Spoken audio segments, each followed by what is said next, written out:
a piece of paper and go 1 through 10. Okay, right. 1 through 10. Okay. Mm-hmm. 1, 2, 3. Thank you for proving to us that you can count. We're losing Austin. We're losing Austin. You can use the notes app on your phone if you're uncomfortable. You see me looking Austin. down. Hey, Austin, you know they do the line there is so that your numbers are aligned and don't spread out. That's why they have a line there so things are in a row. Sorry, it's our first time.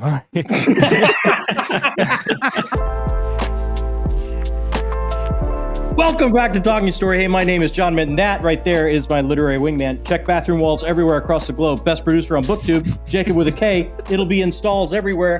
And look, 2 of our favorites have come to hang out and play. This makes my frickin' week, man. I am so excited.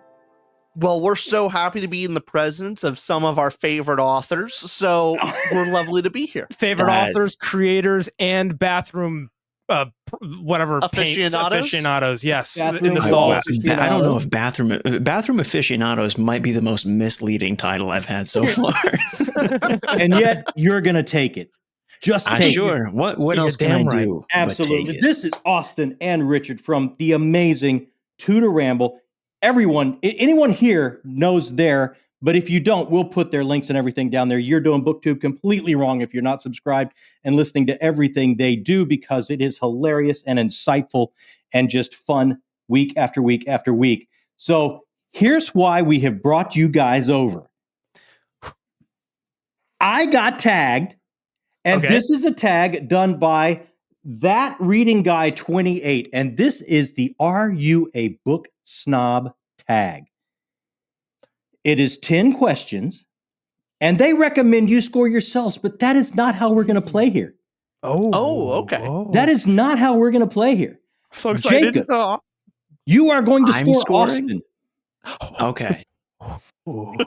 Answers 1 through 10 to these questions. You will score 1 through 10 S for snob or NS for no snob. And when we're done, if you've got more than 5 S's, Austin is a book snob. Answer's yes, by the way. And then save you the video. Yeah. John, are you scoring Richards? I will score Richard. Okay. Richard, you score Jacob. Austin, you score me. Oh, boy. Okay, I'm scoring John. Let's go. So I'm scoring Richard. Everyone has who you're scoring. We're scaling on a scale of 1 to 10. And then it's 1 to 10 questions, and all you got to do is score S for snob or NS for no snob. Okay, so on a scale of N to NS, and we do the 1 to 10. S is 10, NS is 0, and on a 10-point scale with 100. I haven't taken a test in a long time. I'm really stressed. Okay, there's no scale. This is binary. Jacob will type you up a rubric, and we'll get it over. What about a star rating? Yeah. We're going to send a rubric over.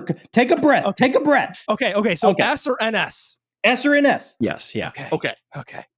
Now, before we get going, does anybody want to put all their chips in on who is absolutely going to score and be a snob?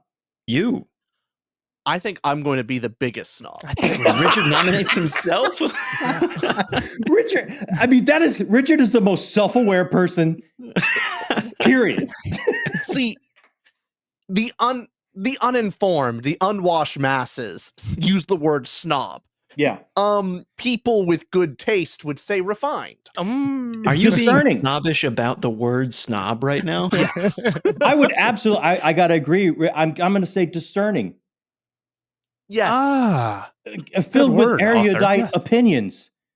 Someone exactly like Richard. Thank you. See, that's what I get. I get that feeling every time I finish a Sun Eater book of like, I'm a little bit better than everyone else right now. Yes. I've leveled up, you know? Absolutely. Okay. Who do you think is going to be the least snobbish here? Wow. Okay. I'm going to go Austin. I'm going to go Austin as well. Number one fan of Red Rising. I'm going to say Austin. Yeah. No, it's Jacob. Jacob, you're going to be the No, Jacob least. can He He went absolutely to be. basically be film kinda school. Come on. Basically film school. Jacob just DNF Joe Abercrombie's Wow, new what book. I did what a DNF. slide comment. Every time Not- he says Didn't go to film school. basically film school. Basically film school. Yeah. He's not quite wrong. Kind of film school. John, I think you're going to be in the middle of the pack somewhere. I'll take it. I'll take it. Yeah. We'll see what happens. All right, I can't wait. We got to go. We got to go. Okay. All Let's right. do it.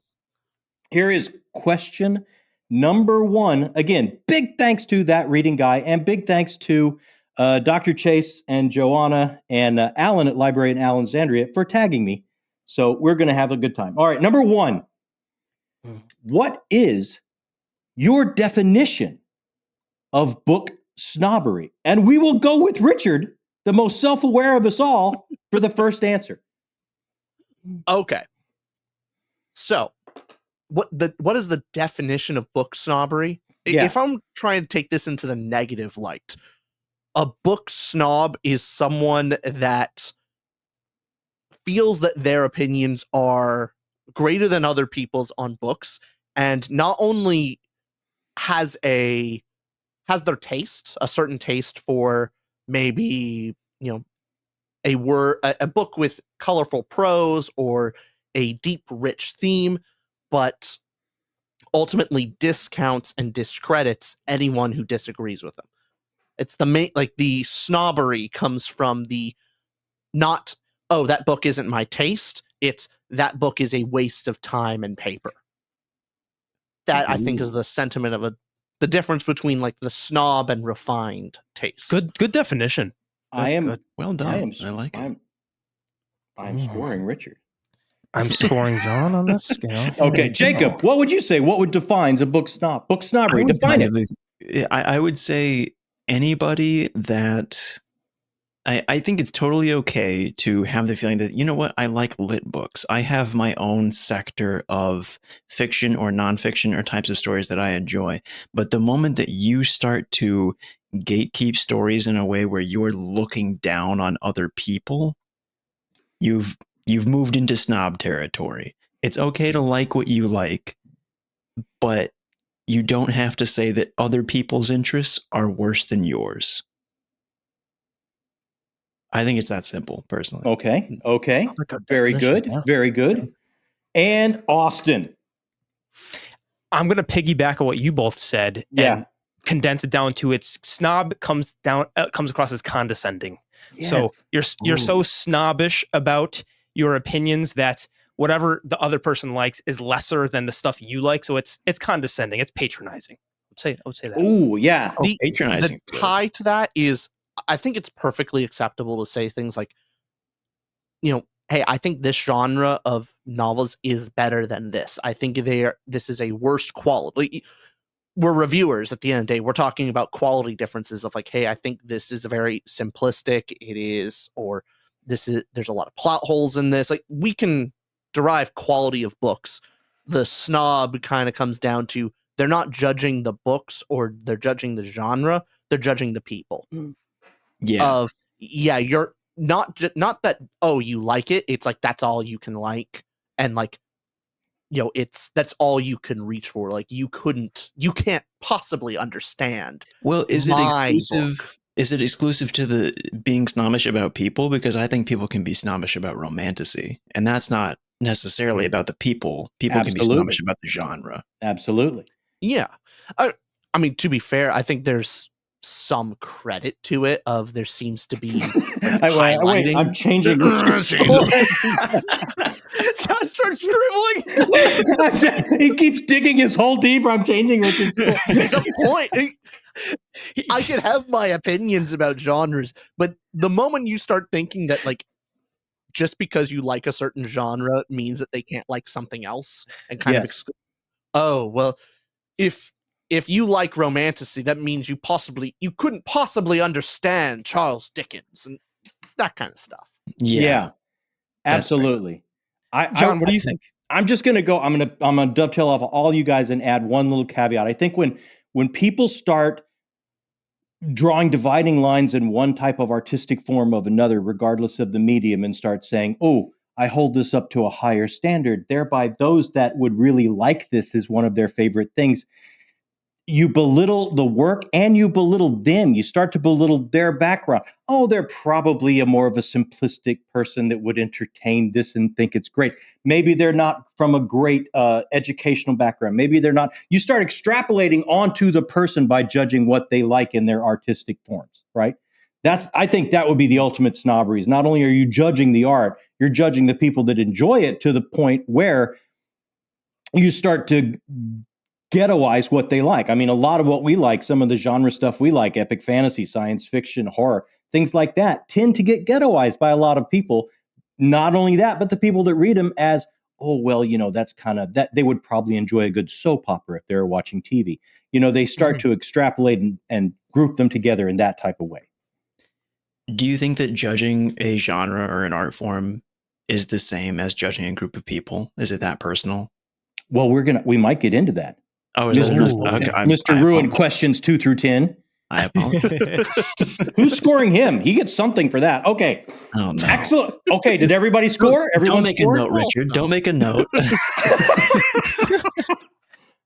Okay. Here we go. I think we're going to kind of get to Jacob's question here right on number 2. Okay. And I'll go first this time because I went last time. So let's try and keep it even. So I'll put myself out there with an answer. Number 2, is there a genre type you would never consider reading? It's not real reading if it's... And my answer is no. I cannot think of a genre type that I would not consider reading. Okay. Any genre type would, but you are reading. The point of art is to elicit either an emotional or intellectual experience, regardless of genre. If you can see yourself, if you can put yourself in that character's antagonist, protagonist shoes and take that journey and feel something and extrapolate it to your own life, it's a work of art. It does what art is supposed to do, regardless of genre type. So I'm going to say absolutely not. This is an interesting question because I wonder. Now you go. You spoke first. Well, no, I was going to say something different. I wonder if being like, oh, I just love art and I want to ingest any type of art, does that count as snobbery? Because I don't know. It does. You're not judging me, so you don't get to answer that. I'm just preparing for what Austin's answer might be. There is snobbery in openness of like everything's acceptable. There is no such thing as good or bad. It's all it's all equal and under Mother Gaia's embrace. Like I might not do well. The asphalt is art. It counts. Yeah, I think that absolutely counts as snobbery. And that is up to whoever is judging the person to decide and decipher. I'll take that into account. Thank you, Jacob. Thank you. Yeah. Thank you, Jacob. You knob. Okay, answer question 2, Jacob. I would say yes. I think there are things that I wouldn't bring myself to read. Okay. Yeah, just because I know myself. Bring yourself to read. Is there a genre type you would never consider reading? Yourself. I guess that's yourself. Yeah. Yeah.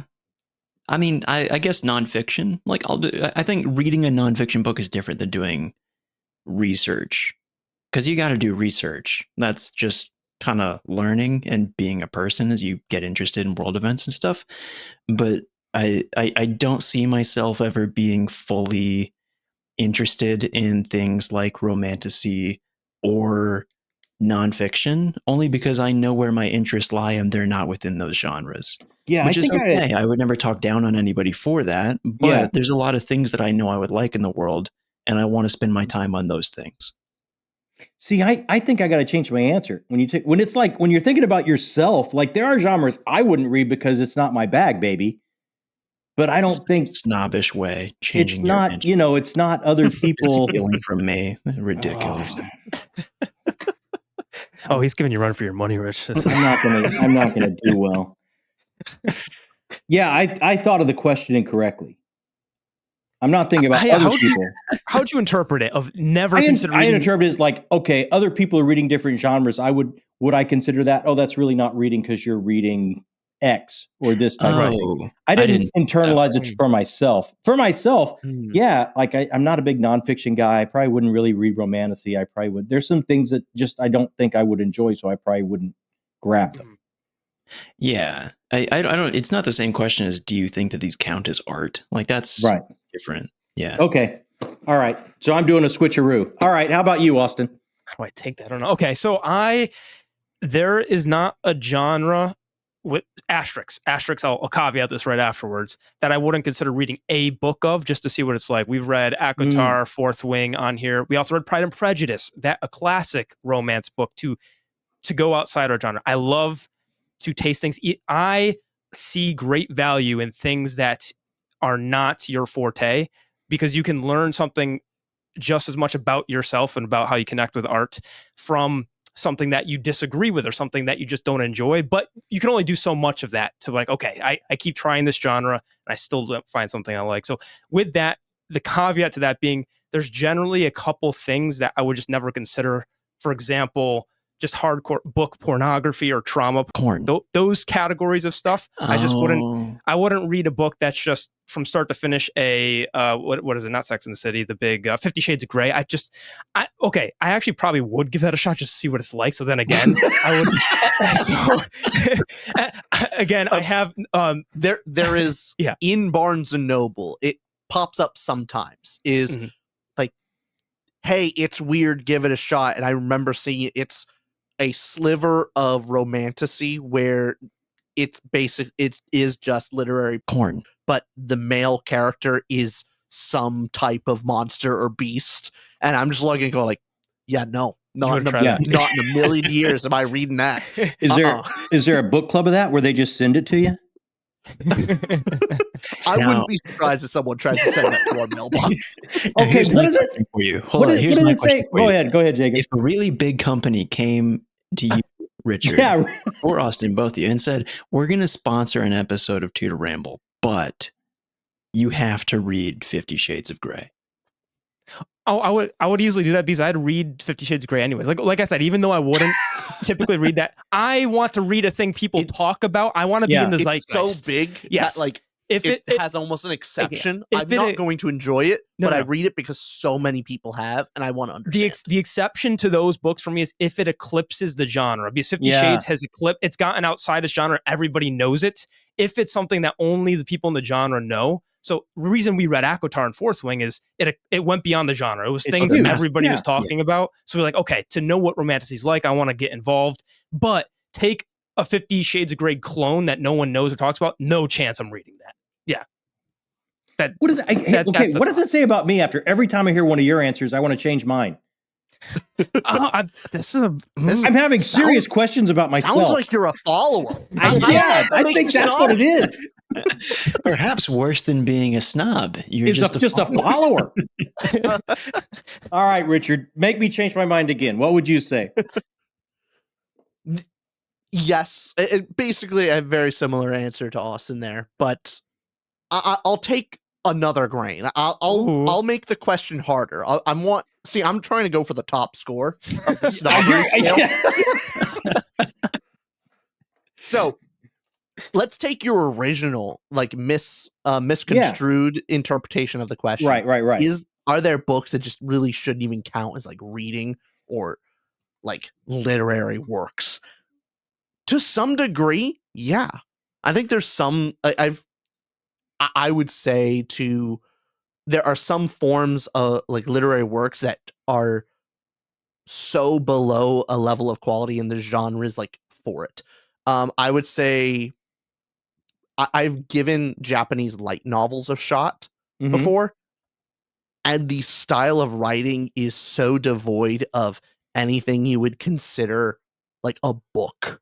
It is just it's most of the time pretty poor quality of it's just straight up dialogue lines, and pretty poor ones at that generally. But then there's the literary Corn. stuff. Is that art? Is 50 Shades of Grey really like, this is a literary masterwork and it should be studied for its, artistic integrity? No, probably not.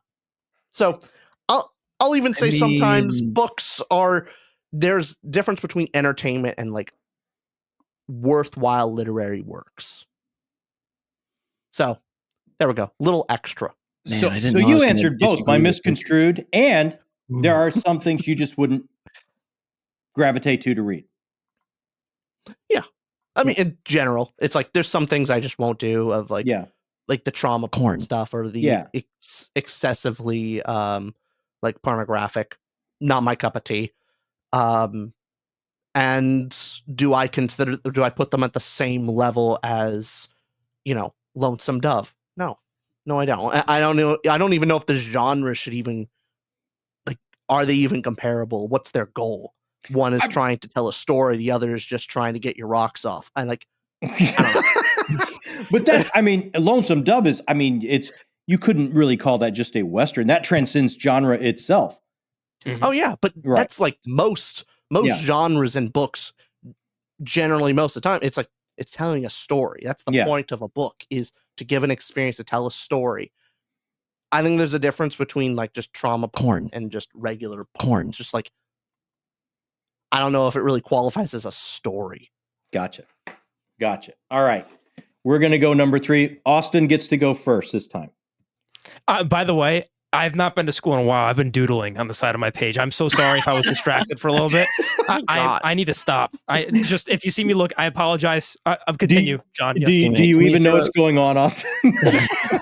I just know that I hope I'm 2 for 2 on you know, I don't know which way I want to be judged right now. That's okay. Okay, I'm ready. See, this is dovetailing right off our answers from number 2. Austin, going first here. Okay. Does erotica count as literature? Okay. How do we define literature? What does literature mean? All right. Can we get Snob.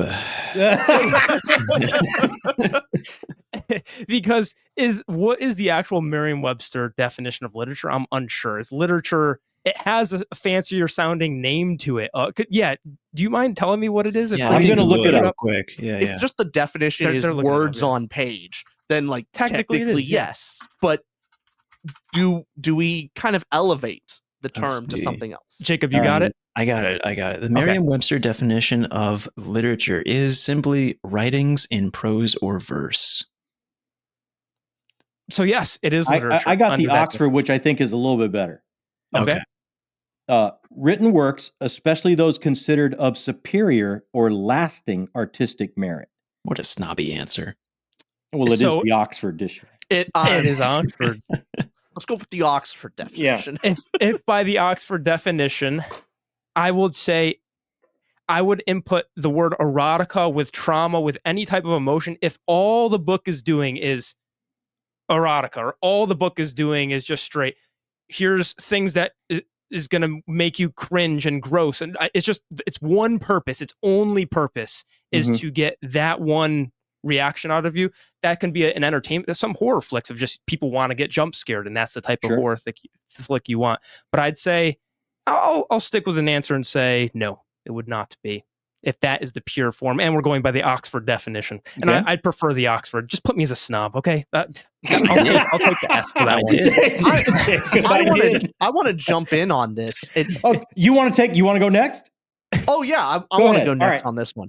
Go ahead. Consider the idea of movies, and already currently in the zeitgeist, people understand the difference of when someone calls something a B movie. Yeah. Of like, it's, yes, technically movie, like it's in the same category, but generally there's a delineation and a difference. People can say like, yes, this was super fun, I enjoyed the hell out of it, but it is a B movie. There's a certain point, it is kind of a one trick. Typically B movies, it's a one trick pony type of deal. And like we have that delineation. I just watched I tell you in the car a minute ago. Does literature have its own type of like literature and, you know, entertainment slop? Like, is there some type of B movie for literature? In that same case, erotica and all that kind of other stuff, I would say falls into that secondary category. So not literature. Not literature. Yeah. The something else. Like something not it's yes, by one definition, it's words on a page in prose, but it's not artistic integrity that of lasting merit. Timeless. Question for you guys. Sorry for jumping in on this because I know you guys don't typically do podcast length stuff, and we're on question 3 already. I know we're going to talk your ears off because I got a story. Dude, most I just of our weekly updates are an hour. You guys are getting to podcast length now. I'm loving it. I just watched the movie Velocipaster. Has anybody seen that? No, oh my God, but I haven't, but I want to. It's about a pastor who, the first scene, walks outside the church doors, looks across the street, sees mom and dad, waves to mom and dad, and then all of a sudden, boom, explosion. Except instead of an explosion, the movie had a $30,000 budget, so you just see the words VFX, imagine an explosion. And so then it turns to the pastor, he's going, no! Turns back to the VFX, imagine explosion. But it's just blank, there's nothing there. Just the parents are gone. But then cuts back. So it's a purposely made B movie where I don't think someone would say, wow, look at that cinema. It's not. It's a movie you wouldn't call Velocipaster cinema. But I would call it a fun ass time. Yeah. So, well, that's the thing. We only have the word literature. I mean, would we use the word maybe is novel better or story? Like book. Like book is the catch-all term. Literature is to cinema as book is to movie. That's how I'm taking it from the Oxford definition, essentially. Yeah. There's our ramble. I would think that's I would get the same from the definition. Jacob, how long are you going to ramble? I don't know. Let's find out. I feel like it's so not productive to boil it down to such a category that you can kind of look down on to, move things back to question 1. Like, I would not look down on erotica as a full-blown category, especially if we're going to use the B movie comparison here. Like, James Whale's Frankenstein is a Hammer horror B movie, and yet it's a low budget horror movie in black and white that was, made in the old days as a quick throw it out kind of movie. We have this IP, but the movie was turned into a metaphor about being gay and the town, viewing you as other, and it transcended. Even though it was in that same category of B movie, it became a work of art that really meant something to a group of people. So to be able to look at the entire category of erotica and say, no, I'm not going to view you as the same level of these other categories that I think have the potential to more often than not hit the mark for what I view as literature, is not fair to the category of erotica. Because while there may be fewer entries in the category of erotica, there may be some entries that are truly great and really say something. So you're saying it is literature? Maybe that's... I'm saying it can be literature. Yeah. This is the question, but if you group everything, isn't that snobbery? Put me down as a snob. Yeah. Also, Jacob, I also will agree on that. Of if it's erotica plus more, for example, there's a movie Poor Things, which is a lot of porn, and there are a lot of porn, like erotic stuff in Poor Things, but the thematic elements that the story it gives to you and the message you leave with, if the erotica also does something with the art, I'm in total agreement. I'm taking it at, you get what I mean? If it does more than just the thing. Dude, my disease is catching. People are changing their answer. Though, is it fair to even remove it from the cat? Like, if you're saying that this movie is erotica, but it does something more, therefore I'm going to pull it out of this category a little bit. That's not fair. It's still erotica. It just says something that you didn't expect other erotica to say. Think about it this way. Yeah. A lot of different genres typically talk about either the setting. It's either describing the setting or the story type of like the narrative, the plot that's going to be happening. So like a Western is the Western genre is stories that take place in a Western setting. It can be a space Western, but there is a feel and setting for it. Sci-fi, it is futuristic. There's tech in some type of future. Fantasy, that's how Poor Things defined, world, actually. Yeah. All these things. Erotica is not defining a setting. It's not defining a plot narrative. It is defining a like emotional reaction. It is porn. Like, not that it is romance, Not that it is like speaking to something else. It is erotica. That is its intended purpose and goal. Is just. I guess the I accept titillating erotica nature. as a subset of something like Poor Things is a sci-fi movie. It's sci-fi, and then there is erotic in that. Yeah. What is the goal of the genre, and depending on the goal of a genre, does that kind of negate it from our literary category? Well, What do you guys think? The genre of horror really has no goal other than to scare you. There you go. Does that mean that horror cannot say anything other than to exist to scare? I would think probably often enough. I think it probably falls in a very similar category. There are plenty of horror stories that kind of elevate beyond, and it's not like purely horror. It's like I'll try to get back to the book that we read recently. Horror book?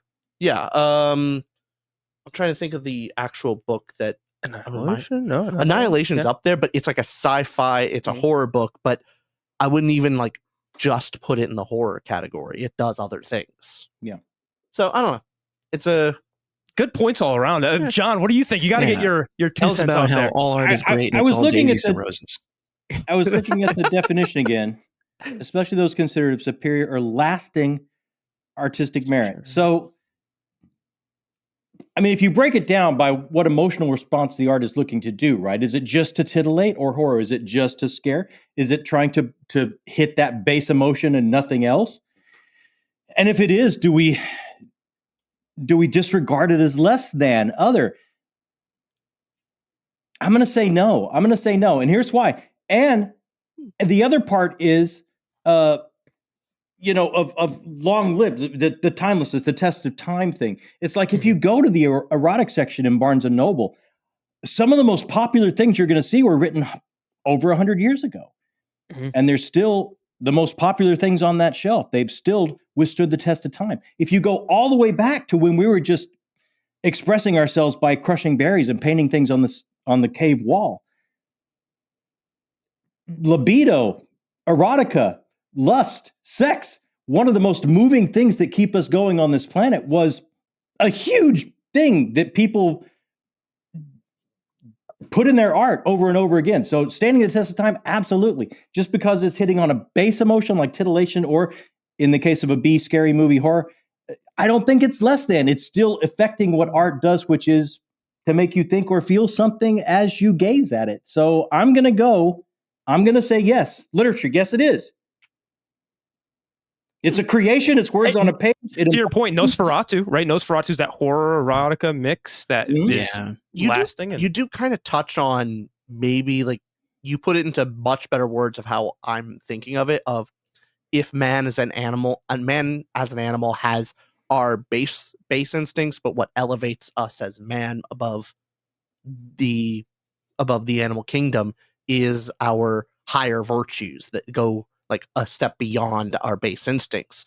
And I think, I guess that's kind of where I'm having a delineation here is right. Stories that are only appeal to a base instinct, whether that's just sex or anger, violence, like all of the baser instincts, I kind of don't put on the same category as something that appeals to the higher virtues. Because generally, I find that it's like that's the human endeavor. That's the things that it's going to last. It's going to. But it's the base things that keep our species going. It's that fight or flight thing. If you're talking about art and you're talking about a horror novel or a scary movie, how can we get to the very basis of who we are as human beings? You get to the very basis of that flight or that fight or flight moment where you can strip away. Art is the expression of life lived at a higher elevation in a compressed amount of time. So if you can get to those basic things, lust, fear, fight or flight, that strips down all, and it can tell you about what you really are in the human experience when you've stripped away everything else. Absolutely has merit. Absolutely could be art. I have a question for you both. Would you consider, like, there's cinema, there's art. Would you consider going on to, I don't know if to censor this, like Pornhub, watching a video? Is that art? Or it's just erotica. It is. That is erotica. It is just, hey, look, the intended goal is to make you do said thing. Yeah, you can censor whatever you need to make this go on YouTube. I'm being very careful with this. And we appreciate it. God, that's a toughie. To add on to that, John, the baser instincts it is what defines us as animals, but how that's a starting place, that's a foundation. But what makes us human is that we rise above them, or we fail to it, but we try. Normally there's even the stories that deal with our baser instincts, the story is about how we either rise above them or fail. Mm-hmm. And so if it is just sitting there at the base, like it's just about lust, it says nothing about failing to rise above or sitting below it, then that's all it is. I see it the same way as Corn. like that's not I don't consider Corn. art. I would say those are Guys, as the I just want to say, diplomat Austin says, valid points all the way around. This is the most fun I've had in a conversation since the last time I talked to you guys. So I'm just going to say really quickly so we can get past the censors, just so I can clip this as a soundbite and strip it over all of you guys. Hold it, quiet, please. Corn. I'm just going to take that little soundbite and put it over. Thank you. We're talking about corn. Corn. Okay. Everybody. All right. This is. And I did not think you'd have to do that when you edit this, Jacob. All right.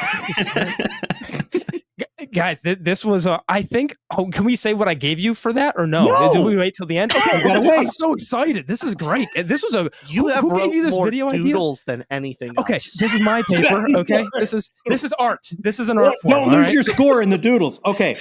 Are you drawing erotica on your paper, Austin? We're going to go up to number 4.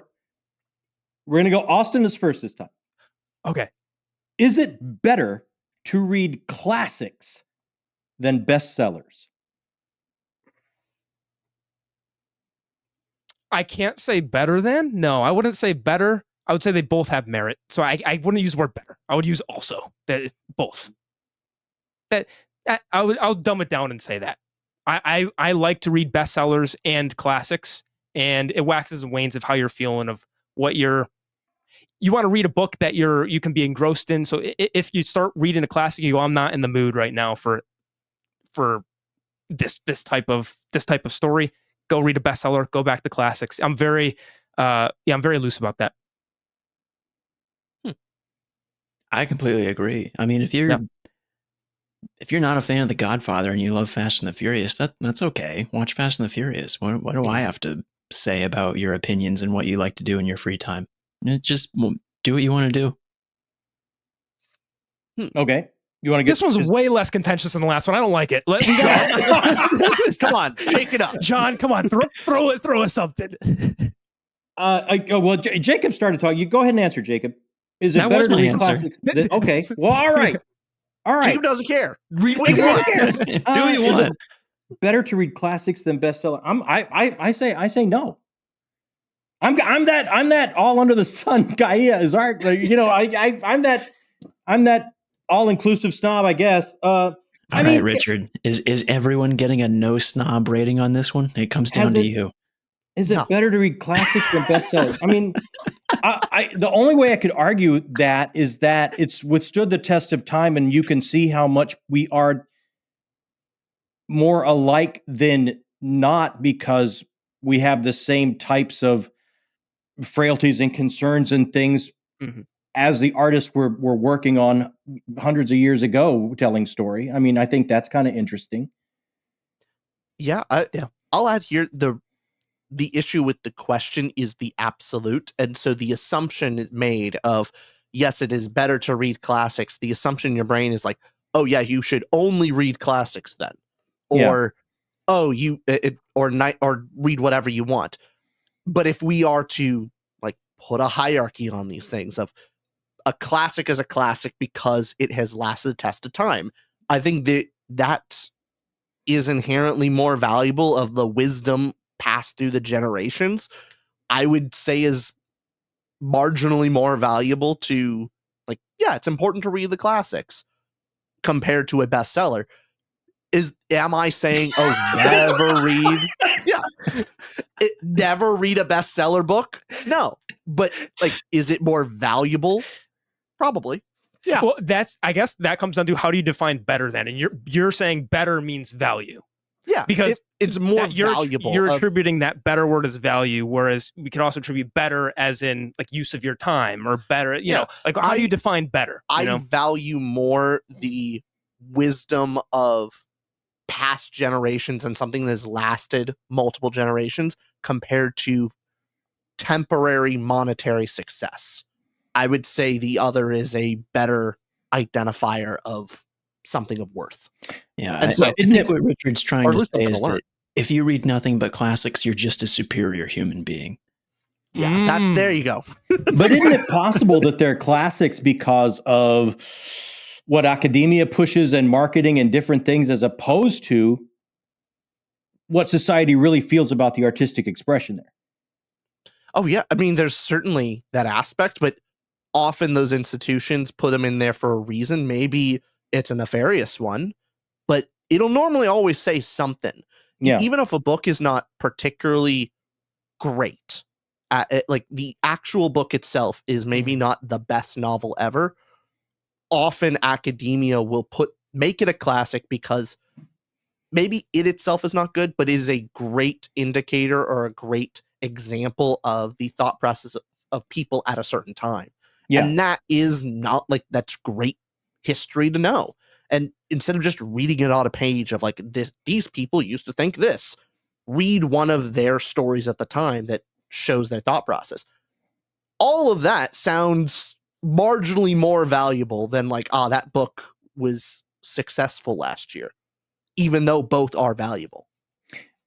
I mean, okay, I get that, but it's like, I think for me the magic that you get from reading is okay, so in the physical reality, it's a scientific fact, we're mostly made up of water. Who's grading him? Get the snob ready. Get your pen ready. In the metaphysical or spiritual, I think we're truly made up of story. There's a really good reason why we have to measure our lives at the end by what we've done. What's our story, right?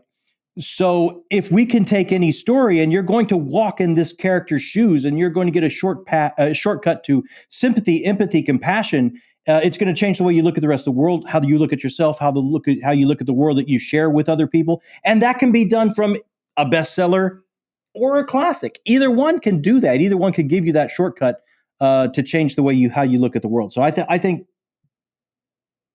I don't know.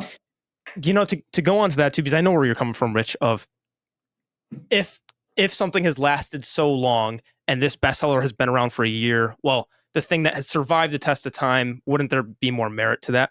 I would say if we're looking at the word better than, or classics better than bestsellers, like Project Hail Mary is a book you deeply are emotional. It was a bestseller. You love that book. There's got to be something to the point of whichever art, you know, you could think differently. I could think differently about Red Rising now and 5 years from now and 10 years from now. If a book hits you at a certain emotional point, if you're depressed in one moment, or Right. you're just, you're in a state where maybe you went through a breakup, or you want to feel a high. You're like, we're feeling really good in adrenaline. And just the word, I think the absolute of the question makes it. So there's a bestseller certainly you'll read and go, I just need that right now. You need that. And both classics and modern bestsellers both have merit. It's the idea, the question of them equally being 50-50. If you say like the current day's bestseller novel is equally as valuable as the moniker of a classic. And it's like, I don't know if those are exactly the same. do you like Project Hail Mary or Great Gatsby better?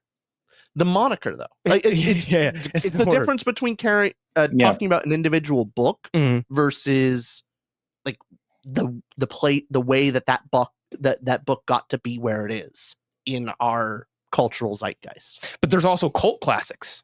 Like The Room is a cult classic movie. Not all classics are just classics because it's literature. Some classics are, he made funny hello Mark. Like, you know, it's I did not. It's either it's normally either of quality or cultural significance at the time. You learn something from it, but you learn something from bestsellers too, of like why. It's also good to know, why is it so successful right now? It tells you something about culture of why is that the bestseller, and then that's just as insightful to me. But I find value for both of them. That's why I feel like I can watch you ramble all day, you guys. Sorry, guys, we're going. This is great. I know, that's why we had you come on. It's This awesome. is going to be the first ever 2-hour-long talking story episode. I think it's great. Okay. So did everybody score? Everyone score. Everyone score. Yes. Score. Okay. Yeah. Okay. So number 5. Let's go. Let's let Jacob go first. Uh-oh. Jacob. Have you ever bragged about reading a classic in order to sound smart? I can't think of an example, but I'm 100% sure that I've done that. I must have. I would wager that everybody in this call has done this. I mean, if we're going to be totally honest. Yeah. I mean, life is long. There has to, yeah. He won't shut up about Pride and Prejudice. He won't shut up. I'm going to go yes. Jacob goes yes. Richard? Yeah, of course. I know I have. What is this bookcase other than like a testament to my ego? Most of these books I own on audiobook or ebook. I buy books. Like I'm like, oh, I really loved reading this book on like Ashes of Man right over there. Yeah. I have the audio and ebook. I didn't open that book once. I still bought it because I have to display it so other people can see. And reading a classic. That's great. Yeah, sure. I know I have. 6 shelves, by the way. Looks Austin? Great. I would say no. It's probably so. The reason I can confidently say no, maybe I'm slipping one thing I can't remember. The reason I can say no is because I have not read enough classics to be confident enough to brag about my classic reading foundation, where I've read some classics, but who am I to brag about it? Because I have not even scratched the surface. So I will get there. I will be bragging, of course. Well, but is it bragging or talking to your friends that also read and you're trying to convince them to also read it? I haven't. Like, I don't know if like but I haven't done any of that. I keep pushing our friend Justin, who doesn't read as much as us. I keep trying to push him to read Lonesome Dove. Yeah. Oh, and I tried to get him to read Jane Austen, Pride and Prejudice. Yeah. I tried to get him to read that, and he wasn't able to get through it. But I wanted him to try. I have not done that. What if we changed it to cinema? Have you bragged about watching? For sure. Yes, definitely. How many times have you brought up Triangle of Sadness? That's not wait, what we're talking, that's not a classic. Fair enough. An art house film. Let's art house actually okay. Probably, but even less so because the films I'm very much cinephile about and get people to watch are films that are lesser known or you haven't. I'm more obsessed with the ones that people probably haven't seen. And if I was to say that about Casablanca, everybody knows about Casablanca. Everybody's seen it. 12 Angry Men, I love. 12 Angry Men, that is cinema. But it's been talked about all of our friends decades. We've already made them watch it. There's no need to talk about it. That's also why I find value in the bestsellers and the new stuff coming out, because people still haven't been able to watch it or talk about it yet. So I'm going, look at this thing that was in the past 10 years. I'm very much a 2000 on person for cinema, because anything before it's, Pulp Fiction, people know Pulp Fiction. People know that. So that's my caveat. I'm definitely like that. But as far as the word classic goes, I'm not the big, hey, look at this Hitchcock film, which actually look at the Hitchcock film. What's the one? Rope. Oh, it's so good. Rope is such a great. Yeah. Okay. So could be a stage show. I love it. I love it how it's in one location. Yeah. Okay. Yes. Here we go. And I hate Casablanca. Just go. I have to go on record. Okay. Same. Oh. Table it. Okay. Separate video. We don't want a 3-hour video. Just a quick break in the action to thank all of our correspondents, directors, and producers on Patreon. These people keep the lights on. They make decisions for us because we don't know what we're doing. We're not great at making the decisions around here. The decisions all the way from what I'm going to read next, what the book club of the month Patreon pick is going to be, but all the way up to video ideas and what we're going to do here on the channel coming up for you. If you're interested or you want to find out how you can be a part of this, right down there in the description box, click the Patreon link. It's got all the answers for you. And once again, thank you to all of these fine people that are helping us build the channel, our correspondents, directors, and producers. So we got 3 yeses, 1 no on that one. Moving on to number 6. Do audiobooks count as reading? What about comics or graphic novels? I'll go first. I haven't gone first in a while. I'm just going to say unequivocal yes. I completely agree. Want me to jump in? Go ahead. I also agree, and I'll explain. If you want to see if you agree or disagree. Please explain. I would agree with an asterisk. Snob. Yeah. Okay, so starting. I'm going for the high score. Richard is working it. He is working every question. Rich and I talked about this extensively about. Do you want to take it? Sorry, go ahead. Sure. No, Yeah. I've actually, especially when we did our video on it, I initially said like just an unequivocal yes. However, looking more into the idea of what is the process of reading, what is the difference between being told a story and then reading to comprehend. There's the question of comprehension. Would you say, if you read a book to a child, would you say that the child read the book? No, the child listened to the novel, understands the story, but is there a difference in comprehension and understanding? Possibly. It also depends on the person. So if you are used to listening to podcasts all the time, or you're listening to things just in the background and you don't focus on it, and then you listen to an audiobook the way you listen to a podcast, there's a strong likelihood you didn't comprehend it the same way. And like, yeah, technically you listened to it, but did you like fully understand it? And Yeah, is that fair to equate that? So I don't know. There's a difference where if you read the book, it's hard to like just glaze over a whole book. yeah. It's real easy to glaze through a couple audiobook chapters and then just keep going. You can't really do that with books unless you're doing that deliberately. Right. I actually agree with that. I think that, I mean, mostly because I glaze through audiobooks every day, but I think that inarguably, don't laugh at me. This is how I live. No, most of the books you talk about, I glaze through that. You call me a donut. Just call me a donut, baby. A whole full dozen of me because I glazed them all.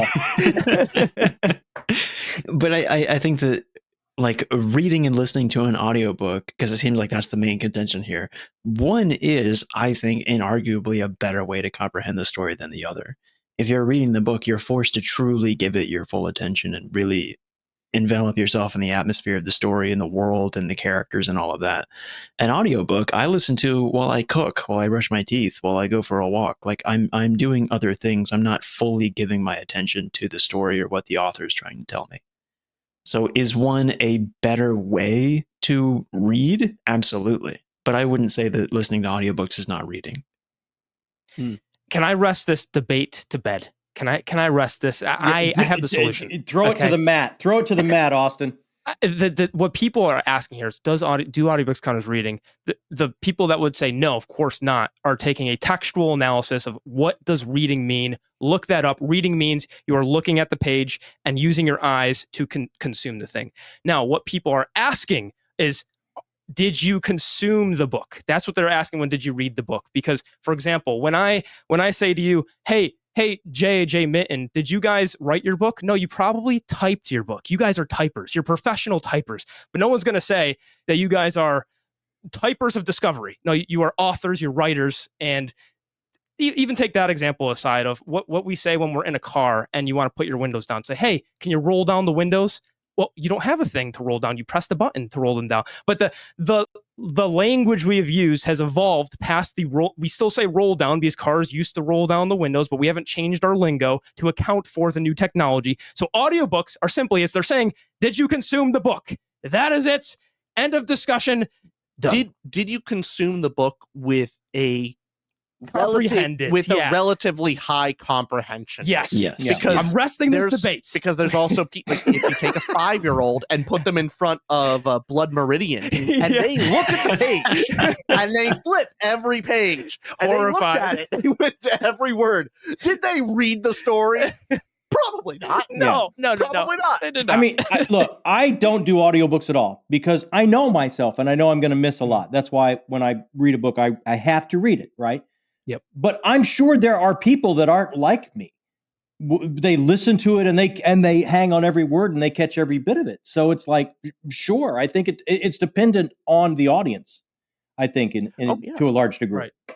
Right. There's a bunch of people out there that, like, would you say a blind person who listens to audiobooks? It's like, you didn't read the book. No. Technically, you listen to it. No, you're not going to say that to them.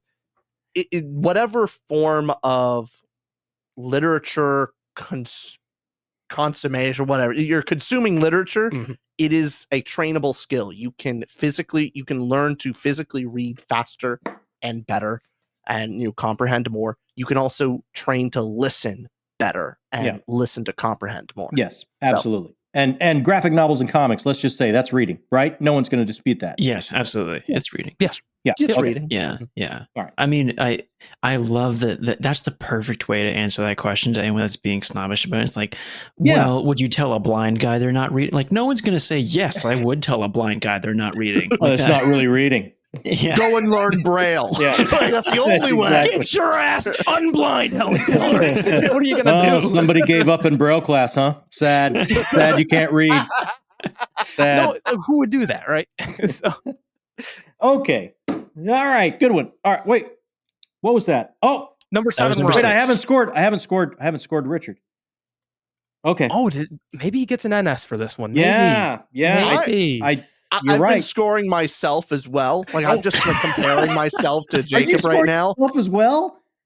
Oh my God! I was just doing it to compare. I want to see someone that wouldn't trust the person scoring him. That seems true snob energy. Yeah. All right.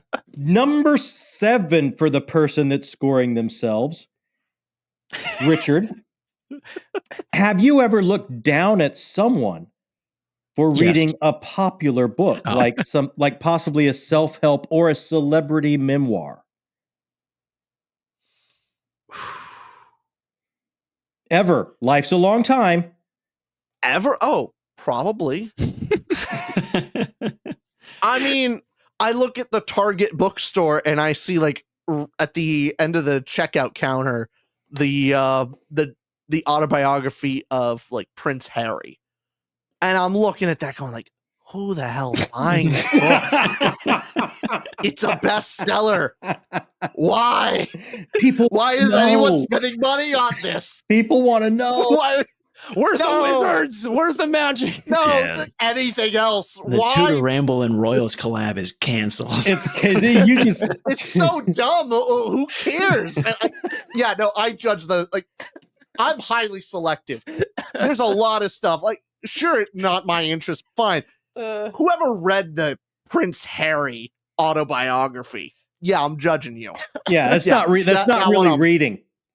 No, it's. I don't care if you listen or not. Yeah, okay. I'm looking. Whatever you are, you're not the same. We're not the same.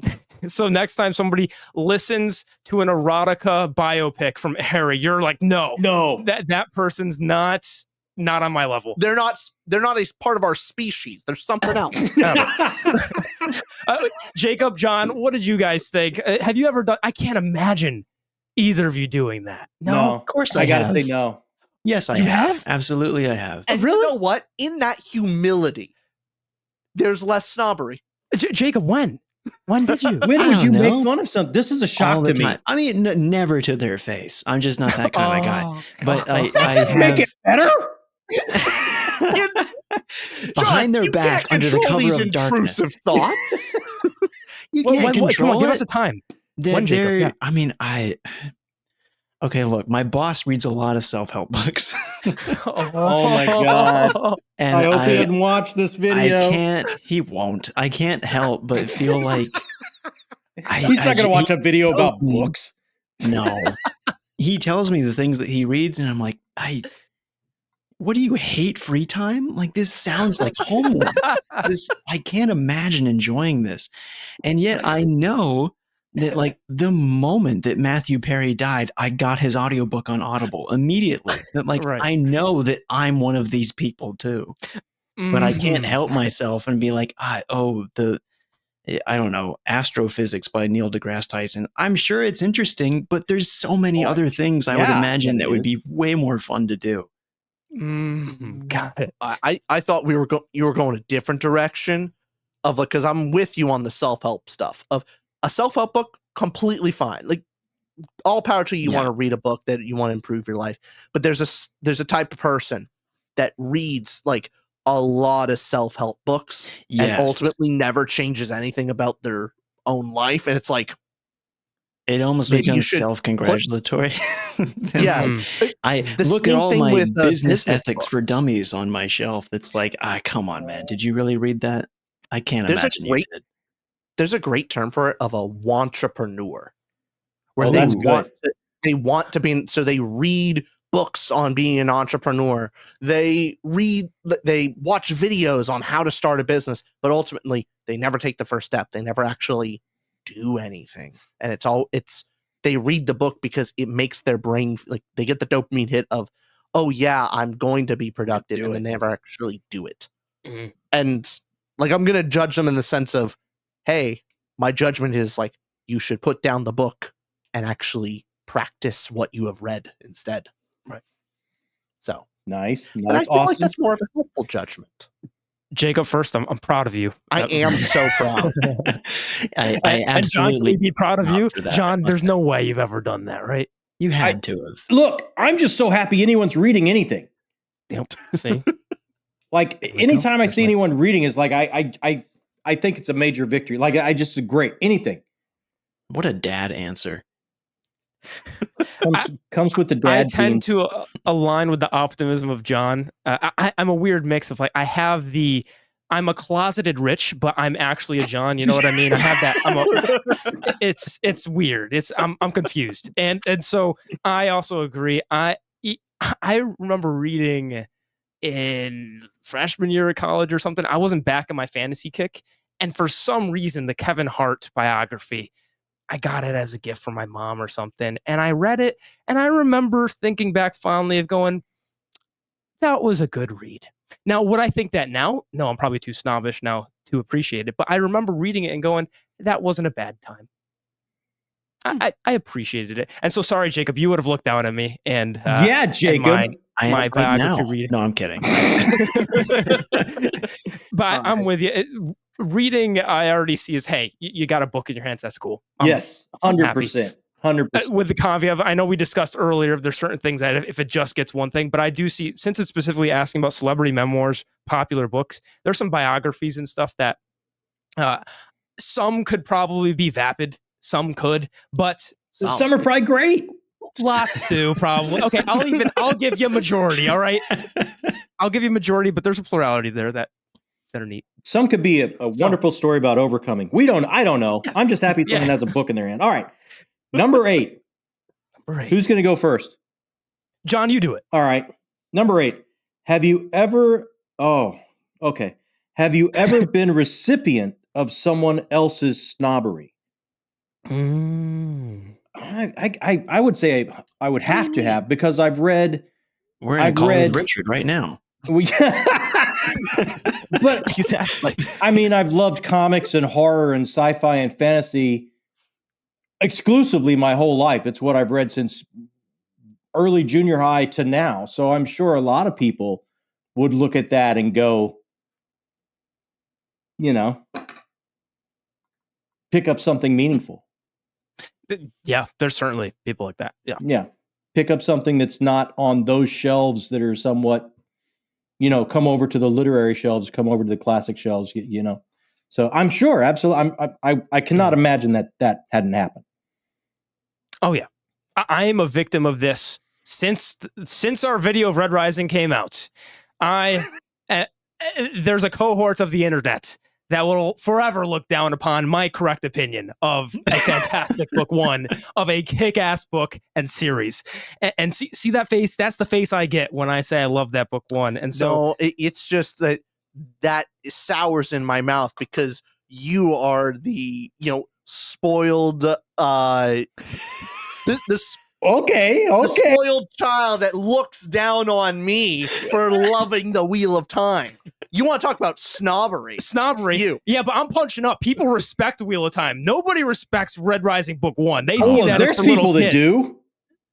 Book 1, no. Even the fandom will go, yeah, that was an okay start. It got better. then- It gets better. It was an okay start. See, It's a good book. It's a good book. It's I not like the great. book. it's fantastic. It's It's got not all of it. fantastic. It's not fantastic. Snobs. Not you, John. Snob. So that's my experience of, yes, I'd say I was at the stick end, and plus I have a podcast with this guy, so you can expect. Yeah. What about you, Jacob? I don't know. I honestly don't. I can't think of a time that anybody has told me like, oh, why don't you pick up a lit book? Don't read comics. Don't read fantasy. Because I mean, I think like most people in college, I stopped reading in college. Yeah. I think people would say pick up a book. Period. Yeah. Right. Does that count as being on the receiving end of snobbery of my dad telling me to please read for like I would 8 think years? so. Sure. Maybe. Then yes, I have been on the receiving go. end of snobbery. Yes, Now, if you've you've done it. been on the receiving end of snobbery, does that make you not as snob? Is that kind of the Ooh. metric we're going here? Thank I That's don't the point. know. I don't know. Can It's tough to Snob score ever this be one. snob too? Well, a snob can sniff out the snobbing and prevent it with a preemptive strike of snobbing at them before they are taken of the snob. Hmm. That's Well, also My take. just comparing to like both my parents, like my dad definitely sees like he's me, but way more extreme. If he sees anything that isn't classic or nonfiction Yeah. as like not real literature, Waste of if time. it's fictional, yeah, Oh, Yeah. for the most part. I have proven him wrong a couple times now. Like he loved Project Hail Mary, Mhm. but and then same thing with my mom. She keeps telling me like, hey, stop reading all this modern stuff. Like go back to some of the classics. And she reads almost exclusively off of the Internet Archive, like basically all of Oh, those wow. books. Wow. Like, she doesn't read like any modern You're books, talking Shakespeare, ever. Marlowe, Steinbeck. Yeah. except she does all the classic like sci-fi. That's her Ooh, nice. That's her kink. Oh. So, but I grew up in a family of snobs, and so the snob apple doesn't fall far from the snob tree. So you've been the more snobbed by refined. your family. Okay. Oh yeah, but also think of me of like they're way more snobbery than me. I'm open to the fictional and the fantastical, the whimsical. I love a good romp. It's a great time. That's what that's what we all line up to say about you, Richard. He loves a great romp. That's the first thing I think of. I cannot wait for Rich's parents to come on the podcast and see how much snobbery is filled in the room. We have Richard is his the dad watered-down came on version. an episode coming out, the Project Hail Mary, Oh, that's right. our Project Hail Mary review. His dad will be there. Oh, I can't wait. That's going to be I'm awesome. watching Nope. that. Oh yeah, Yeah, That is he's gonna be great. awesome. He's great. he's a great orator. you know? Yeah. Mm-hmm. Am I saying the word right? Yeah. Orator, yeah. Orator, yeah. Mhm. Oh. Wait, all right. But yeah, Everybody- no, did everybody not answer? snobs all around. I think everybody Everyone did. scored? Everyone scored? Yeah, Yes, indeed. Okay. All right. We have made it to question number 9. Hallelujah. Okay, here we go. Richard, you're going to go Austin can first on this home one. after this. Okay. Ooh. All right. This is a little soul searching on this one. Okay. Are you or would you be friends with a snob? I'm friends with myself. I was going to say, it's almost hypocritical to say no. I believe myself's Well- my best friend. Again, a lot of this is just if a snob has their opinions, fine. Like you can have. I am very tolerant of whatever opinions you kind of want to hold to yourself. A lot of it is attitude. Yeah. Like, do you keep bringing it up of like not allowing other people to have their opinions? Like, make your opinion known, but like, are you rude?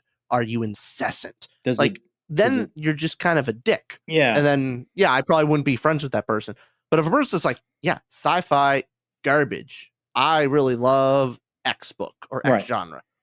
Okay. So you're Sure. saying if it crept into the judgmental and the if it crept into the annoying, Yeah. like I'm fine. Like if people disagree, but like if we're having the same conversation like all the time, it's like going, dude, I get it. Like, Yeah. something like, fine, we disagree. Like there's no like, why are we having this conversation anymore? Let's Right. talk about something else. And if it just gets annoying, then probably wouldn't be friends. Makes sense. I Makes have perfect. I have scored Richard on number 9. My answer is yes, obviously. I was just yes. I will not elaborate. That is it. On to you two. Yeah, you better say yes. Go, Jacob. You go. I completely agree with Richard that like I don't have a lot of friends that read. Like I think I have maybe 2 friends that read, and I think I met them like 2 months ago. But I don't even know if I can call them like close friends. So I'm trying to imagine like first having friends, then Period. having Just that period. read. Yeah, Yeah. I'm like that's mind blowing to me. Beggars can't be choosers. Yeah, I know. Like, how can I be upset if they're a snob? I have friends. That's incredible. But I, if it gets to a point where all of your conversations about like how much they hate Name of the Wind, I don't know if I can take that. Yeah. That would be rough. That was deserved. That would be rough. Yeah. Actually, that Wow, is man. something Here's that- the thing. Here's the thing. Yes. I went to high school in the 80s, and it was a brutal. I'm sure I was friends with some of the what I thought of as the popular, that were probably not nice people, probably snobby, because I wanted to be in. Like it was. I'm sure in my life this has to be a yes. Wow, is snobbery contagious? Oh. Ooh. Oh. So does that mean I don't know what to put for this one? Oh, how would you be? I'm just going to leave it at that, Austin. You have to decipher that one. Okay. All right. I think it's the real not snob position that is open to be, friends with a snob. Anyone. That is true. That's the whole. It's the inclusive or exclusive. That's the whole thing. Okay, this is it. This is it before we score. I'm sad this is over. This has been a blast. This has been an absolute blast. I knew it would be. Okay. All right. Who wants to go first for the last one? Austin, you're going first. Okay. Okay. Are people who don't read less sophisticated than people who do? Oh, that's an easy just yes or no. That's a just yes or no. Oh. And I know you want to say yes. Like I said, inner Richie, outward John. Inner Richie, outward John. What do I do? So, okay, let me just break that down. Could you say it once more? Are people who don't read less sophisticated than people who do? Could I get a definition, please? Sophisticated. What? It's like a sophisticated. How do we define that? I need help. Oxford, come on. Yeah, yeah. Look Oxford, it up. Jacob, Oxford, could I get sophisticated. I would. Yeah. How do we define that word? Break down sophisticated. Yeah, let's break that down. Okay. Are they less sophisticated? Okay. This is important. The Oxford Dictionary defines sophisticated as clever and complicated in a way that, that's for a machine. Hold on. Oh, okay. Oh, Having a lot of experience of the world and knowing about fashion, culture, and other things that people think are socially important. Oh. Then okay. Taking that definition, then no. Oh, no. Really? Yes, are people who don't read, they are people who don't read. No, they're not less sophisticated, especially based on experience of the world. Readers, you get to experience a lot of different books and stories and love it, but you can be just as sophisticated and experienced world, have a story. Like, am I to say I am more experienced of the world than someone who's gone through Vietnam or World War I and traveled the world and did all these? They lived the stories that I read. So I guess if we're using that in a term of somebody who has lived the life of sophistication, of they've lived such a world where they don't need to read the story that I need to just live vicariously through the stories that they have. The heroes I'm reading of, they are that hero. The villains I'm reading, that they could be, they've had to go through those moral quandaries. So I'd say no. That's my answer. That's a very interesting distinction, because I think Dad and I, you've talked about this before, that like oftentimes we view a story as a way that like you get to learn more about the world and walk in the shoes of people that you normally wouldn't think about how their lives work or how it feels to operate in their societal norms, or things like that. But reading about an experience and living an experience are two very different things. Definitely. So to be able to, you have to have a little bit of humility and be humble to say that, yes, I've read a lot of books about what it's like to walk in different shoes, but I will never say to myself that I could be more sophisticated than those people that have walked in those shoes. Mm-hmm. So I would agree with Austin. I would say no. Are you running for office? That was like, I am. That was the longest way around the barn to answer that question. Okay. I'm very proud that was of you. great. I'm very proud of I you. want to jump in on that last aspect of Go for it, Richard. Last aspect of the definition of sophistication being knowledgeable about socially relevant information. I think it depends on the time. Mm-hmm. So take 100 years ago, I think it would almost be a resounding yes, because that is the way. Like, what other way will you have of knowing about cultural references and histories and stories? Like, if you want to be knowledgeable about the world and what's going on, you had to read. Mm-hmm. There is nothing else. Like, what other avenue? But now today, there's other ways to find out about the world and cultural significant pieces. But I will say, like, an element of sophistication is like how we interact with others. I think sophistication is not a vacuum. You can't often, like, if you think of like a Hadrian Marlowe type character, Hadrian Marlowe is sophisticated. Why do people consider him sophisticated? Because he can pull out a relevant, meaningful quotation from history at the right time. That's an element of just like having a wealth of knowledge and wisdom from people past. And so, yeah, reading is a great way to get there, but in today's world, we have plenty of other ways to do that as well. Well said. Well said. Okay. Yes. Let me add this part of that, thinking what Richard just put out there. Yeah.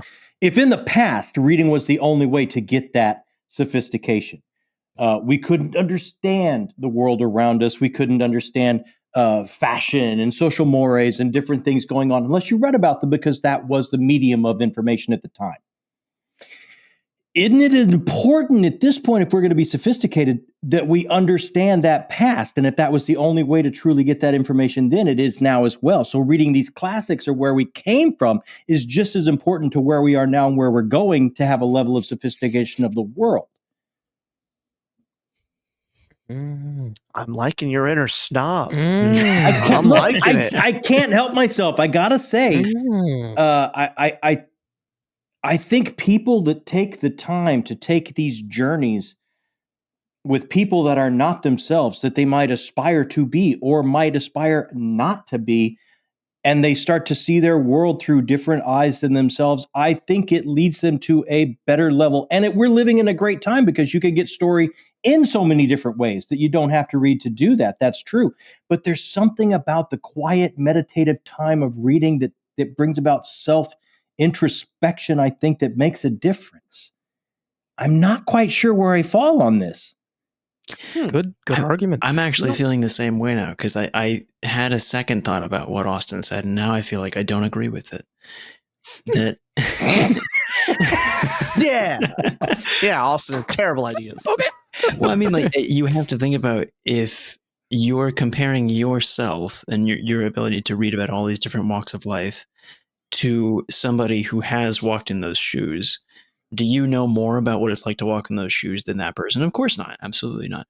But would you have taken that journey at all, or even have the thoughts, or even have the inclination or the time to consider that person if you hadn't yourself, through the power of art, taken on that journey?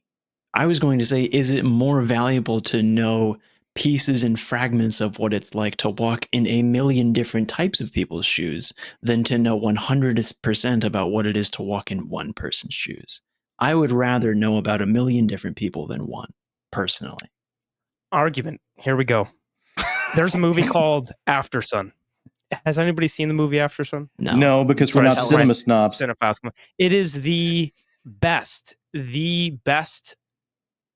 no better art out there of showing depression in that I have ever seen in story. And it's gutting. I watched this film with my friend Justin, Justin's a happy-go-lucky guy. Now, I'm not saying this as in I'm like a depressed person or have it, but I've obviously, people have their own mental struggles. But watching that film After Sun, for example, connected with me far more than Justin would have even liked it at all, because, he looks at media in a different way, but he also, I think a lot of the stuff we read, as much as we like to think putting ourselves in other shoes, a lot of the empathy and a lot of that other extrapolation we get is because we can somewhat relate. It's metaphors, and it's a lot of the times we're just confirmation bias machines, and we are just looking for more things to expand the knowledge we have. But when we're looking at something, often it's us living more vicariously through somebody who has lived the tale, or we have some inner emotion that connects with that character. Or, yeah, sure, we could never be an alien in space or a satellite looking down or a turtle who is the god Om. None of this stuff we could be. I love the perspective fantasy sci-fi brings. I'm just going by the definition of if sophistication means experience, I can't say I'm more experienced than the soldier at war that I'm reading about, or more experienced than the person who is living the life that I'm reading about. That it's just that difference of, I think there's a level of sophistication of even those people in those positions as well have a sophistication from they are. Like, let's say we read about a general, we read about these heroes who are in the higher echelon, or we can read about poverty in the lowest of lows. But think about those people you read about and the sophistication they have because they know people. They can delegate. Maybe they're not reading as much as we are, but somebody in a position who is just general of a battlefield, or a politician, something where they are getting so much more information that we don't even know. Actually, they have access to information we don't have because their level of society they're at is we're just reading things that are allowed to be told to us. This is the appropriate answer to this. Is sophistication is incredibly context based. It is, yes. Yeah. Of where you are, depending on what situation you're in. A sophisticated person has the wisdom, knowledge, history, cultural wealth that is most suited for that current present situation or environment. Yeah. And so someone who is well versed in military theory, history, and all these things is sophisticated on the battlefield. They're in their element. Like the kind of cultural idea is like they're in their element. Mm-hmm. But a part of that sophistication is not just if human knowledge is the spear, and we now at the current, in the current time is the tip of the spear. Yeah. And us reading, and to compare it to our books, when we read Sun Eater, when we read Discovery, when we read these things, there's one level of person who understands what the book is talking about on the surface. The sophisticated person understands the references in the history that inspired it. And so they understand the shaft of the spear. I think that's a level. That's the sophistication of like not just knowing like what's it about, but where did that idea come from? What was that inspired by? Like how far back do you take it? And possibly where we could be going because of where we've come.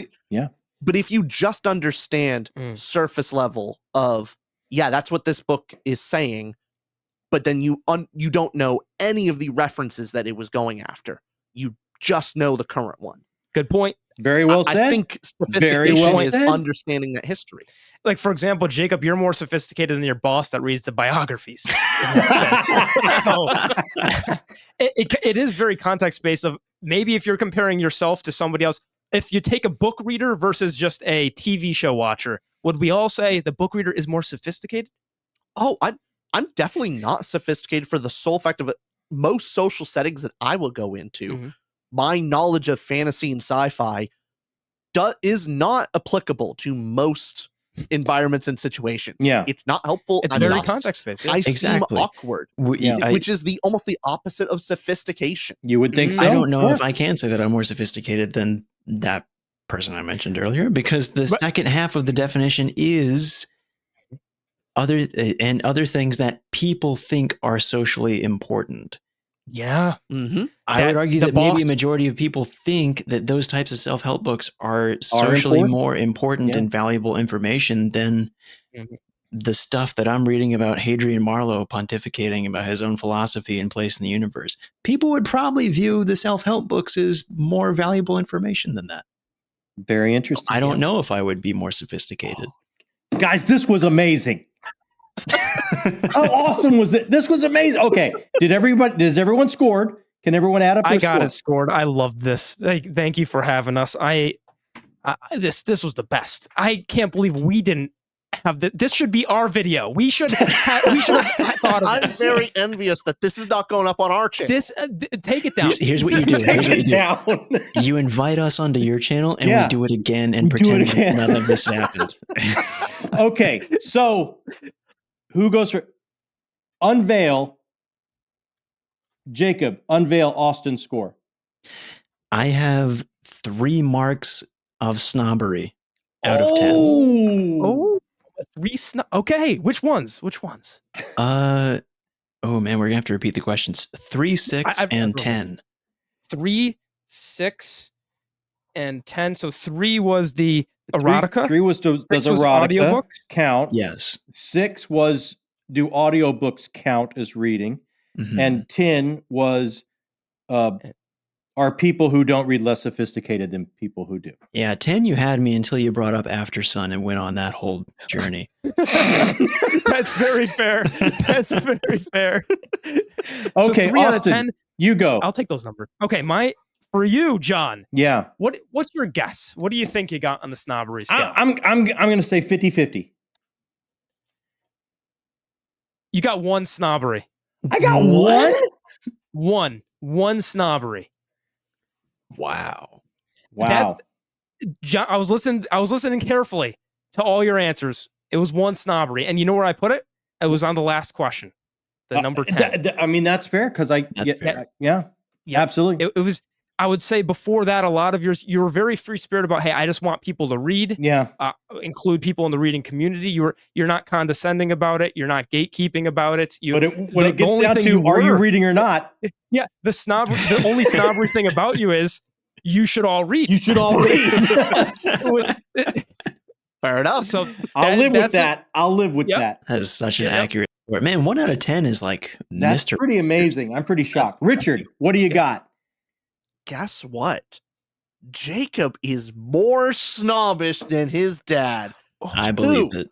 2 snob. Wow, I'll take 2. 1 was on the fence. You were almost 3 out of 10 snobs. Which ones? Number 3 was on the fence.